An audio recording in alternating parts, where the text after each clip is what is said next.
En conclusion, ça résume bien. Bon, en conclusion, ce qui est important. Puis, après ça, qu'est-ce que je devrais dire? OK, en conclusion, le styrofoam.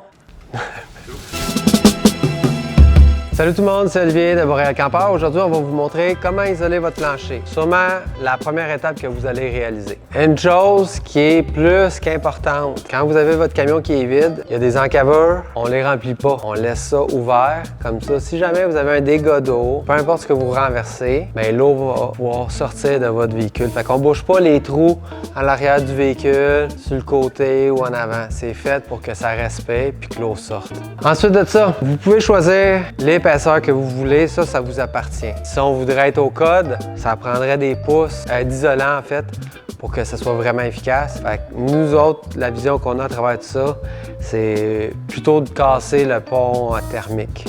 Fait qu'on en met un plus petit puis avec une bonne densité. Fait que comme ça, il n'y aura pas d'affaissement à long terme. Fait que c'est important quand vous allez choisir votre isolant qu'il soit quand même assez rigide pour pas qu'il y ait d'affaissement. Nous autres, la manière qu'on procède chez Boréal, c'est qu'on achète déjà un plancher déjà tout prédécoupé. Fait que ce qu'on va faire, c'est qu'on va déposer notre isolant au plancher, on dépose notre plywood, puis notre revêtement. Fait qu'on sert du plancher déjà acheté, qui est notre gabarit, pour tout découper nos formes. Fait que ça va super bien, c'est rapide. Il y a d'autres façons de le faire. Vous pouvez prendre du carton, faire vos formes, puis ça va aller aussi bien. Nous autres, c'est plutôt une question de rapidité d'exécution.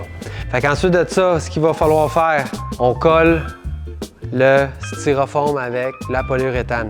Fait que c'est une super bonne colle. Ce qu'on va faire, c'est qu'on va coller notre plancher de métal, on va venir déposer notre isolant rigide, puis ensuite de ça, on remet des couches de colle sur notre isolant pour y redéposer notre plancher. Nous, on utilise des planchers déjà prédécoupés. Je vous inviterais peut-être à essayer de trouver du peuplier, du plywood de peuplier. C'est le plus léger qu'il y a sur le marché. Je le prioriserais plus qu'un plywood russe. Puis un demi-pouce, c'est plus que suffisant. Troisième point, il va vous rester à mettre votre revêtement. Fait que ce soit un prélard, du bois ou n'importe quel type de revêtement que vous allez prioriser, bien, vous l'avez déjà tout de découpé. Fait que ça va aller beaucoup plus vite de l'installer. Si vous pouvez coller-le, c'est mieux, ça va durer plus longtemps à travers le temps.